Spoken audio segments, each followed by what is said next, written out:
Good evening, ladies and gentlemen. Tonight, I just rewatched The Salton starring Val Kilmer. It's about a man with dual identities. One is a meth junkie named Danny Parker, who's also an informant for two police officers. The other is a trumpet player named Tom Van Allen, who's grieving the loss of his wife after she was killed on a getaway at the Salton Sea by a couple of masked criminals. And he's trying to unravel the mystery as to who actually killed his wife. But the problem is, he lives in a world where the truth is beyond reach, where people are either too loaded on drugs or too corrupt to help him get to the truth. I discovered this film in the pages of a textbook I used for a film course I was taking at the time. Then I watched the trailer and was immediately captivated by its modern neo-noir aesthetic.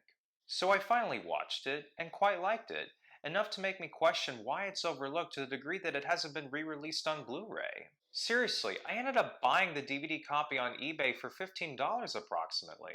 Again, why is it overlooked? Well, okay, there is somewhat of an explanation for that. Even though it was distributed by a major motion picture studio and Warner Brothers, it barely had much of a marketing campaign and was only granted a limited release back in 2002. Primarily because WB was uncomfortable promoting a film that had a lot of drug content as well as a scene that recreated the assassination of JFK. It's also important to take into account that it was right after 9/11, so it was probably too dark and edgy for the studio to give it a wider release. But I think if this movie was made a little later, maybe it would have been sponsored more and shown in theaters more widely.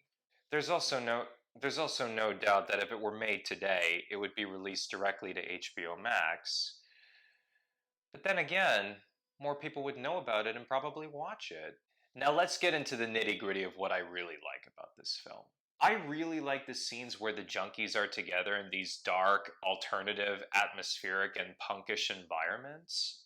Because not only am I a sucker for that aesthetic in general, I've also personally been in those environments in the form of rock and roll nightclubs.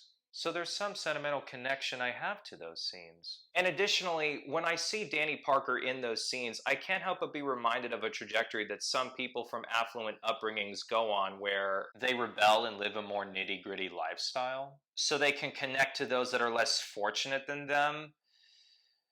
And I guess by that extension, unlock something inside themselves in the search of some deeper meaning in their lives, which can practically be applied to Danny Parker, as he does describe his life as Tom Van Allen in the opening monologue, as that of a prodigal son and loving husband, which, along with the tragic murder of his wife, culminates in him adopting the lifestyle of a junkie. It's basically how he copes with his trauma.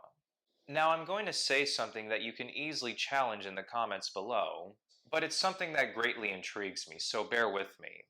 Even though superficially the film implies that Gus, one of the cops that was working with Danny, killed his wife, I couldn't help but feel that it was conveyed in a way that leaves an open to interpretation. Was it the other cop Al or Pooh Bear, the drug dealer, or someone from his gang?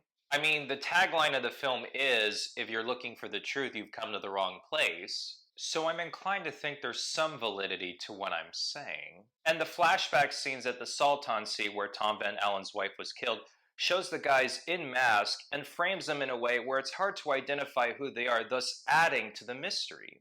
And I have one more thing to add, and this is appropriate for me to say, but there is a scene where Pooh Bear and his gang recreate the assassination of John F. Kennedy with pigeons and miniatures.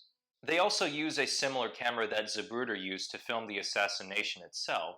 So subtextually, there is some correlation to be made between that and the mystery of this film, simply because the assassination of JFK is a mystery in the sense that we don't actually know who pulled triggers or if Lee Harvey Oswald acted alone. As I'm recording this, those documents have yet to be declassified. So in other words, this is a mystery thriller where justice does prevail, but we don't exactly know who pulled triggers. Again, I'm really inclined to think that's the case here. But suffice it to say, the Salton Sea is an overlooked gem that I think deserves a bigger following. Check it out. Like, comment, subscribe, donate to my Patreon if you feel compelled to do so. Thank you for watching and have a good night.